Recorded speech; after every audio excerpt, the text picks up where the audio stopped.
Okay, so first off, does anybody here do numerology at all? It's a couple. Okay. Uh, and so when I started doing all this research and stuff, numerology came into play when I started doing my research on Jesus and going back. Numerology came into play, and what they do is every number breaks down to a single number, right? And then there are certain master numbers, 22, 33, 11, that they don't break down. That's just their energy of that. And so I'm just going to do a quick, just because I'm going to deal with DNA for, I don't know, the next 3 or 4 sessions. So I'm going to talk about, so number one is a number about self. And then number 2 is the duality number. Number 3 is a catalyst number, creative, has to do with your inner child and such. Number 4 has to do with Mother Earth energy, your physical world and the structure. 5 has to do with, this number is ruled by Mars. I have to do some more research on that one. And then 6 has to do with sacred communication. 7, divinity. 8 is somewhat a practical number. I didn't get what that one is. And 9 is the completion number. And then, of course, we start over. And then we start with 1 again. And then again 11s and 22s and 33s and 44s. Those are all master numbers. Again, probably my guess is they have more energy than the regular numbers.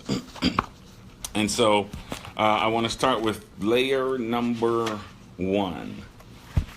And so this is called the double helix. You've heard that name before, right? This is the double helix, which explains all about, our biologicalness. I'm going to start making up some words. And then all these layers are tied to the Hebrew name of God. Have anybody ever heard of that tetragrammaton? So now all these layers have a name that goes back before Jesus, right? So they all have this Hebrew name. And then this layer is tied to the tree of life. Again, we're going back to the things that Jesus was studying. And so the name is Keter Etz Chaim, just to call the name out loud. And so there are 100 plus trillion DNA cells that make you up. That's a lot. 100 trillion plus. Again, each one knows everything about you. And so they can take one piece of your DNA and recreate you. At some level, that is possible. I mean, right now they're starting with animals and stuff. You've heard of that part. So, of course, if you're going to do it with animals, they can do it with people. We just don't have the technology available to us yet to do that. Well, we do. It's just not widespread. Right? And each cell has its own magnetic field. Right? So it's magnetic. So everyone has a field. And so the way they communicate is with magnetic induction, which means each cell has their own magnetic field, and then once they're close enough, they share energy, right? And so that's how one part of your body knows what's happening to all the other parts immediately by induction, right? And so that's how when they say you need to start talking to your cells to heal your body, this is what they're talking about. You talk to your cells, and then they all work together, right? We don't do that now, but we need to do that. If you're not doing that, you need to do that, because they're pretty much sitting there waiting for instructions from you. They're running an automated program, right? But if you want to do stuff, then you have to tell it. I want to heal myself. I want my blood to run smoother. You have to tell it all these things. It's part of you. So it's sitting there listening. And of course, again, you have to tell it to do stuff. Right? You don't expect stuff outside to come in and do it. You tell it what to do. And so magnetic induction is transmission of signals without wires. When one magnetic field overlaps another, that's how they exchange information. So your body is a giant transformer. Right? It's a giant transformer. I always say when I used to go to all my workshops, and this just came, I call myself the transformer because I didn't feel what everybody else was feeling. My job was to take a bunch of energy, electricity, whatever you want to call it, that's given to me, and drop it down through my mechanism and then share it with people. And so while they're all in their meditations, that's what I'm doing. I'm just a battery. And so people get to do all kinds of stuff. That's not my deal at the moment. I'm just the battery. And so I learned that a long time ago. And so layer 1 is the first layer that starts communication with all the other ones. So that's one of your basic layers. So it says it facilitates communication with all the other layers. And so 3% of your DNA has to do with your human biology. 3%. Out of 100%, 3%. So again, it takes 3% to run you. To run everything about you. It's 3%. And then all the rest are somewhat spiritual or multidimensional. I said this before, where they can tell, they did the human genome and they can map all the DNA and stuff, and then what they can't map or they don't understand, they call it junk DNA. 3% takes to run you, 97% is junk DNA. That's because they're not looking at it from a spiritual place. They're looking at it from a physical place. I'm a doctor. I want to see this move, that move. I want to take it apart. I want to make it work. If I can't see it, I don't believe it. And so that's why they note those other ones as junk DNA. But again, for us, that's multidimensional information. And again, I can break this down into 1, 2, 3, 12, 24, 144, whatever it is. But it really doesn't work that way. Everything works together. Right? If we get into a class sometime, layer 1 works with layer 8, and so you get a 9 energy, and so they all work together. But for us to understand, we got to go through 1, 2, 3, and so again, so 1, 2, 3, those are the grounding layers.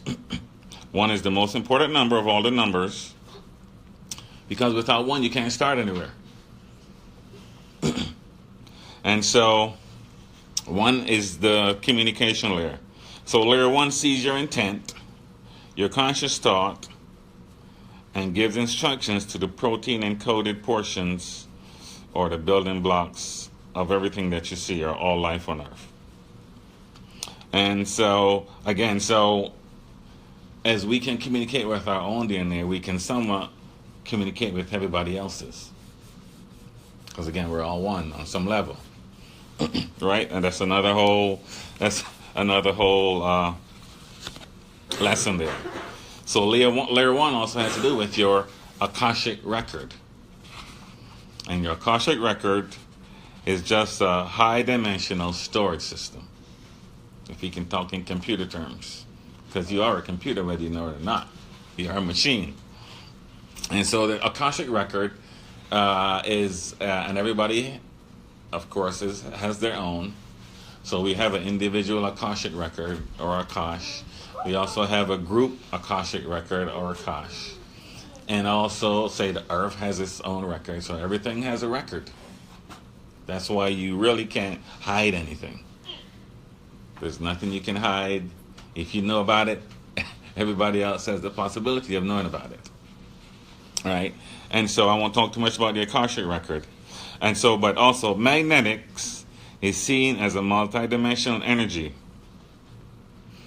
The magnetic messenger of DNA the engine of the communication between DNA and all cellular structure.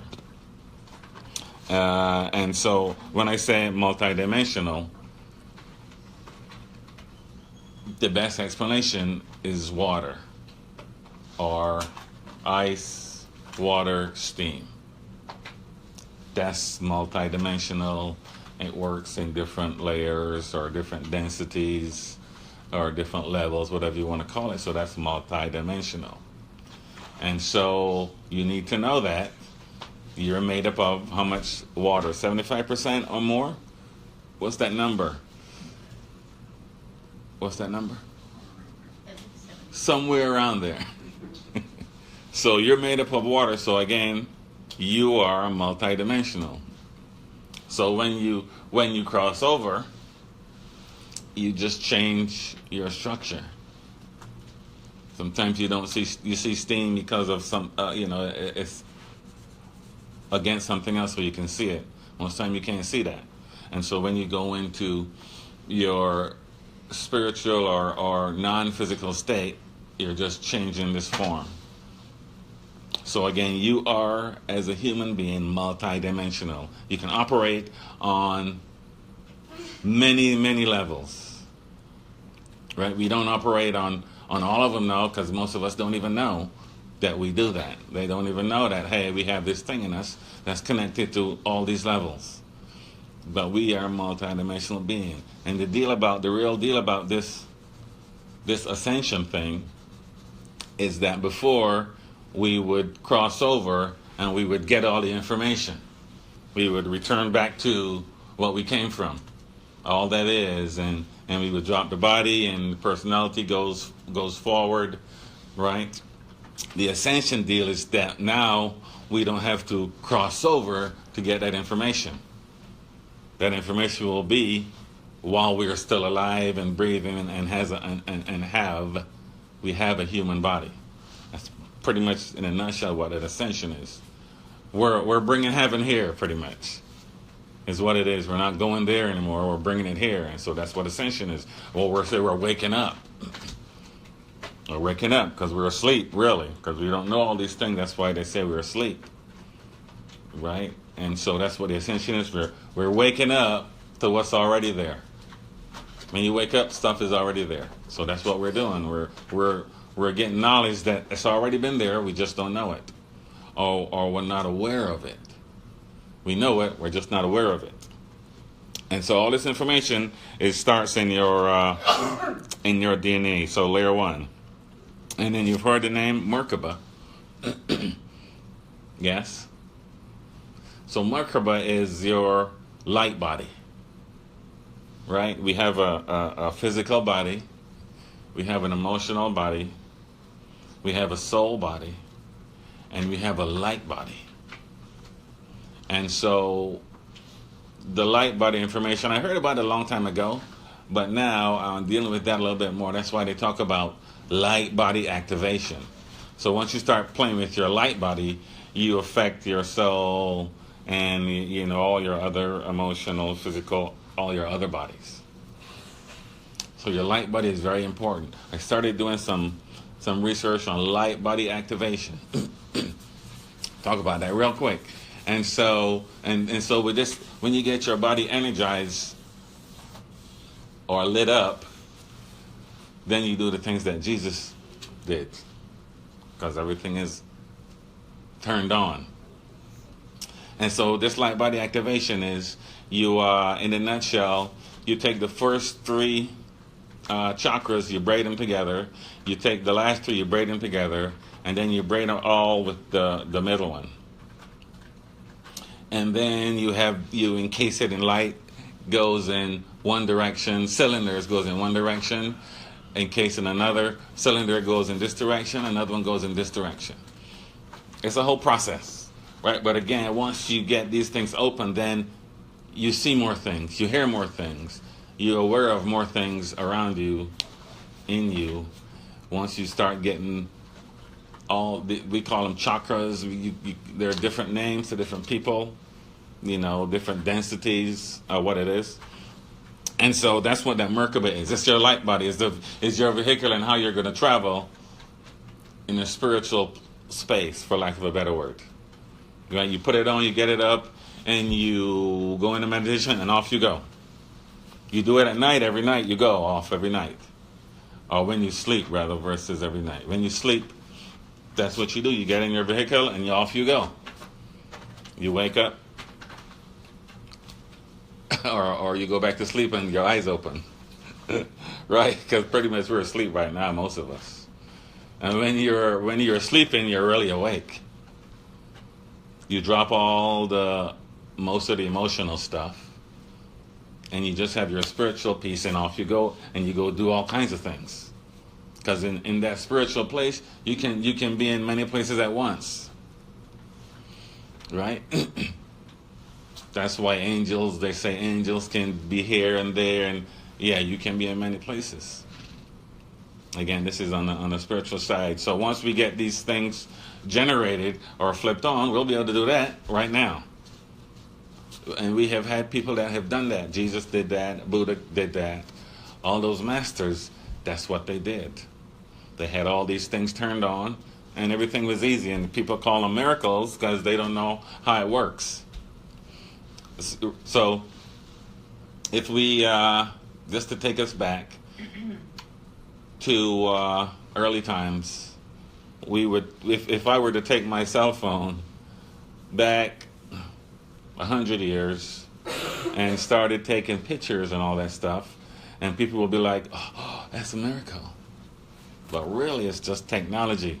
That word keeps coming up. It's just technology, right? And so all this stuff is possible. It was possible, and it will be possible.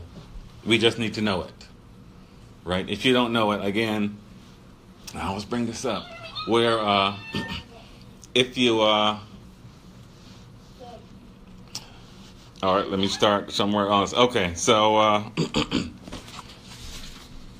you keep me on my toes. I'm going to get off layer 1. That's just layer 1, okay? I'm going to go to layer 2. And so layer 2 is your divine blueprint. The Hebrew name is Torah Asher Sephirah. I just got to call the names, right? You can search them up later.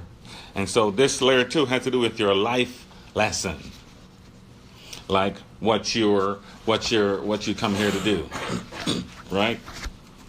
Your life lessons, and this is what all of us are here to do. So we're here to learn to love. Most of us don't know how to do that, because if you weren't loved, then how do you know what it is that you can tell somebody else? So most of us don't know what it is. That's why some people stick in certain relationships, because they think, okay, that's what it is, because that's all you know. And so that's one of the good lessons. You got to learn to love. And when I say learn to love, I'm not talking about just learn to love people or animals or trees, but learn to love yourself. And that should be your first step. Learn to love yourself. Because if you don't, then whatever love you give to somebody else is, I call it half love. Because you don't love yourself, so how can you really say you love somebody else? Right? Sometimes it's just a word. And so you got to learn to love. You got to learn to listen. Learn to listen. That's a big one for people. Because most people don't listen, or when they listen, they're trying to figure out what is it, or where did I hear that from, or what is my response going to be? Even though I'm talking, they're trying to figure out, what am I going to say? What is my answer? So most people don't listen. They hear you, but they don't listen. So you listen with no judgments. I'm just listening. Right or wrong, I don't care. Up or down, I don't care. I'm just listening to what it is. And then once I listen, then I say, okay. And then I have a response. Most people don't. I don't do that. This is lessons for me. I don't do that at work because I do customer service. And so when they call in, 20 seconds into the conversation, I know what the problem is. And so I used to get in trouble because it's like, well, let me speak. And so I'm like, okay. And then they would have to say, are you there? And I'd say, yeah, I'm listening. And so I have to learn to do that. I had to learn to do that. Now I just listen. And then I give my answer. So that's something I had to learn to do. I'm still learning to do. Right? Because sometimes you're in your brain and it's like, they're talking, it's like, I don't think that's right. I heard something different. So I don't listen. So a lesson for me, for all of us, ongoing. You have to learn to receive. A hard one for me too. You have to learn. I can give. Right? She gets breakfast every morning. I make it. I get up and make it. I can give. But I had to learn to receive. Like I'm worthy of that too. Instead of just giving. Because after a while you get in trouble if you keep giving. You get used. Because that's your vibration. You keep giving. You gotta learn to receive. Somebody says, I love you, or thank you, you're like, appreciate it. Right? So you gotta learn to receive. Learn to love yourself. I talked about that one. Learn to speak your truth. Right? And for everybody, again, this is different. Your truth is different than my truth. And then my truth is probably a little different than the truth. Because the truth is the truth. And then when I see it, and then I look at it, and then I'm putting my vibration on it, then it becomes my truth. It's not really the truth anymore. It's mine. Everybody has it. Everybody has your own truth. And we got to let people speak their own truth, no matter whether you like it or not. They have the right to speak their truth, and then you have the right to speak your truth. If you can't let them speak yours, then somebody's going to tell you can't speak yours either. Learn to speak your truth. Learn how not to be a victim. Right? Learn how not to be a victim. Everybody has played that game before. There are no there are no coincidences. There are no accidents. There's none of that. There's just what you attract to yourself and what you perceive as happening. Right? So they're all lessons.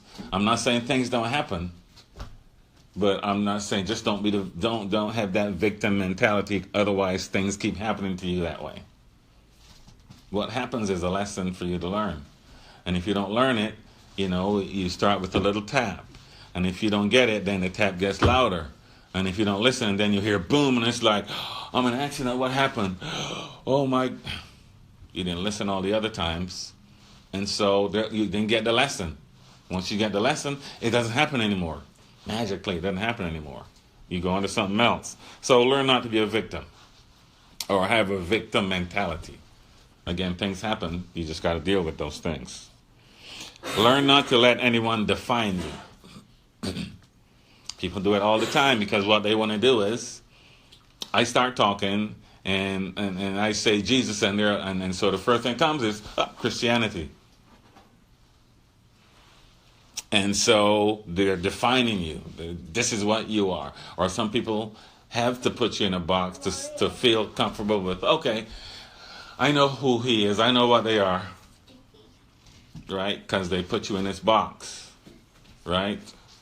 This used to happen a lot. I used to shoot lots of videos and stuff. I had my dreads, go downtown to the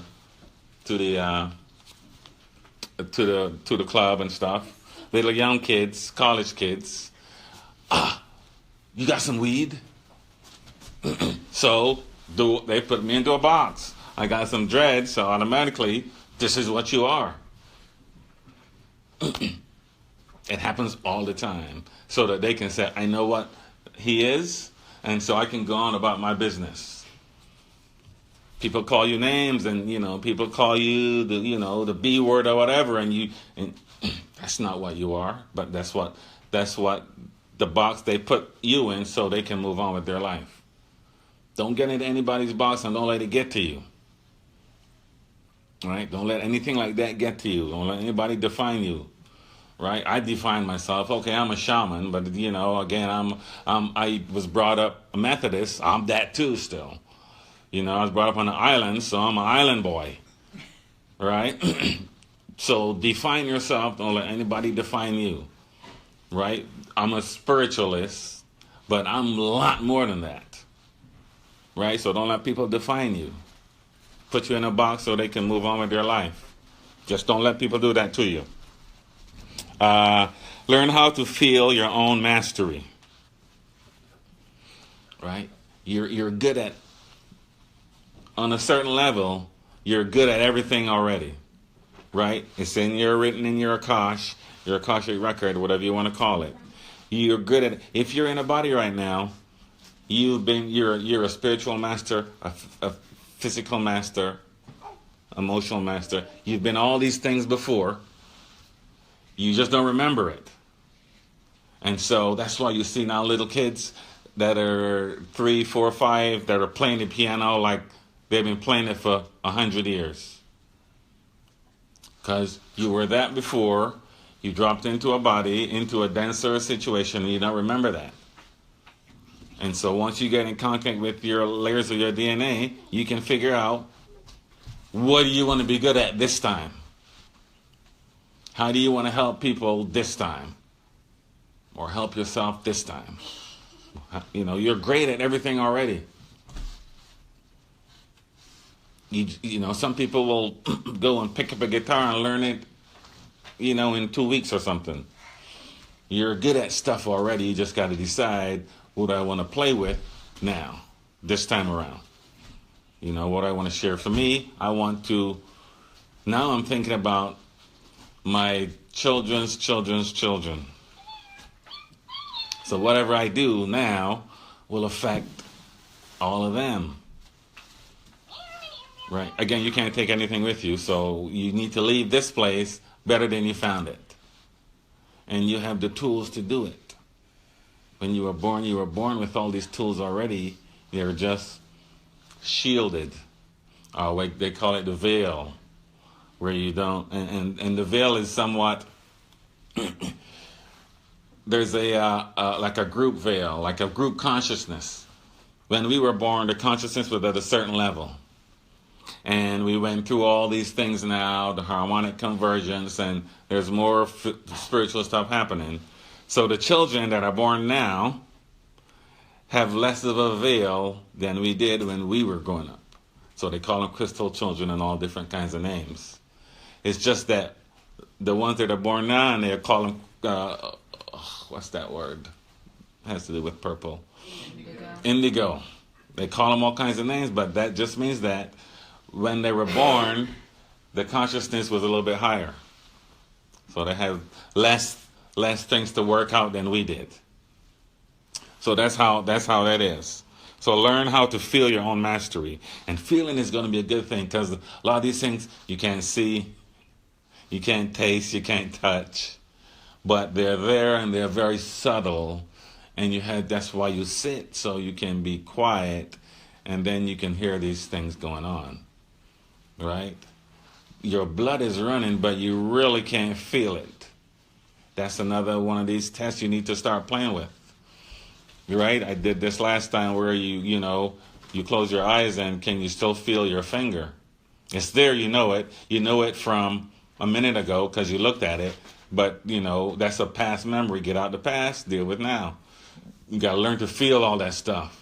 And then once you start feeling this subtle energy, then you can talk about chakras and colors and all these kind of things that are already happening. They already did it before. Edgar Cayce used to do that a long time ago. So all this stuff is not new. So learn your own mastery. Learn how to live with other humans. That's huge. Because we talk about God and we believe in God, but we can't even talk to our neighbor. Problem right away.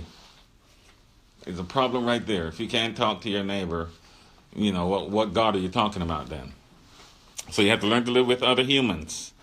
One of the things about highly evolved civilizations is that they know if I do something, it comes back later. So they don't do it. You got to learn to live with humans no matter who they are, no matter what they do, because you can be in it and not of it. Right? So all the stuff happening now with all the bombings, I'm in it, but it doesn't affect me.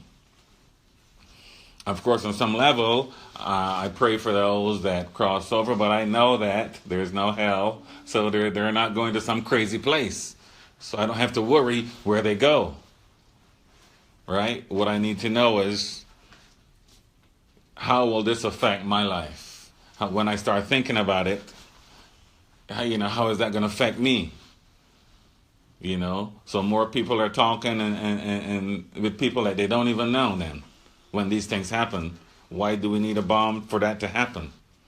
That should be happening already, and I'll guarantee we won't have bombs and stuff like that. So learn to live with other humans.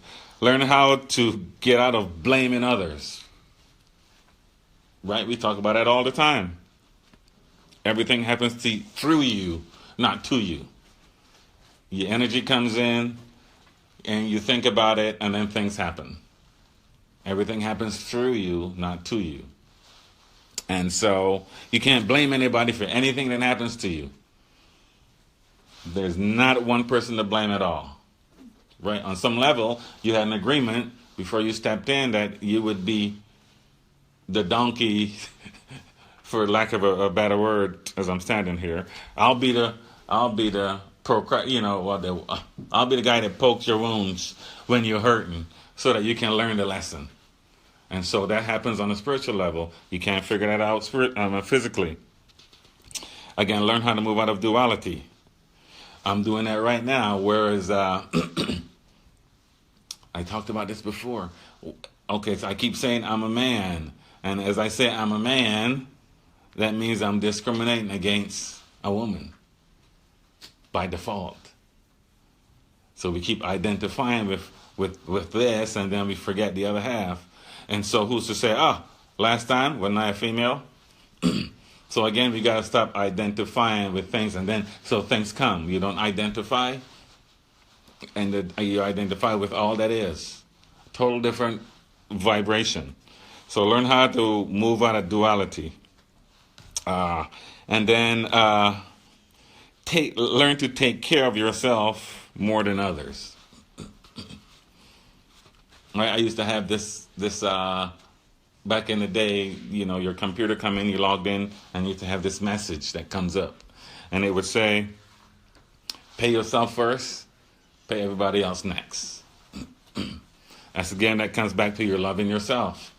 Deal with yourself first, and then you're better equipped to deal with everybody else. Deal with yourself first. Fix yourself first, and then it's easier. And then usually if you fix yourself, you don't really have to fix anybody else. Because you get to learn that, I got to do this to myself. Then, they got to do it to themselves. Everybody has to do it to themselves. So you got to fix yourself first. And sometimes when you fix yourself, everybody else fixes themselves. Or you look at it differently. Right? And learn that you deserve to be here and are not dirty when you're born. Right? That was big for me, because when we were growing up and we went to church, all they say is you're born in sin. And so, as soon as you're born, you got to start cleaning yourself. What's up with that? Right? And that's somebody's mentality to keep you in a certain place. You weren't born in sin. What did they do? So you weren't born in sin, but somebody say you're born in sin, so you have to come to me so I can wash you off. Doesn't work that way. Right? Same avenue as somebody's going to come and clean you up and come out of the sky and fix you, and everything will be cool. And if that was the case, it would already be done, but that is not the case. Because again, you got to do your own stuff. Okay? And so Time goes so fast. So that's really layer 1 and 2 only. All this information. But all this information is available to you right now. You don't have to read the book. You can get into meditation and get all this information out. You just got to be diligent and do what you need to do to fix yourself or help yourself or move yourself to the next level. Again, all this is not new, right? It's just the stuff is more available thanks to technology, right? Something happens across the world, we know it now. Woo, yeah, in a couple of minutes or less. So all this isn't new. It's just new to some people, or you're becoming more aware of it. Again, so I just talked about 2 of them. Some people say I deal with 12 layers now. There are 7 in the body, and there are some outside the body. There are some that are spiritual, that I won't get to probably for another couple of months, because you got to talk about all these other things, right? But it works for everybody. Everybody has them. And at some level, they're also connected to, stop here, they're also connected to certain celestial places, right? That's why you hear about the Pleiades and or Sirius, Orion, Zeta Reticuli, and there are a few other ones. That's how you hear about those things, because guess what? Each of those is in your DNA. Your DNA on some level is connected to the Pleiadians, the Sirians, the Lyrians. So people say you're, oh yeah, I'm Pleiadian. Yeah, but how much are you? And you're other things too that you don't really recognize yet. But you are all of these things. You have connections to all of them through your DNA Akashic record. And so none of this is new. Okay? And I will leave that with you today.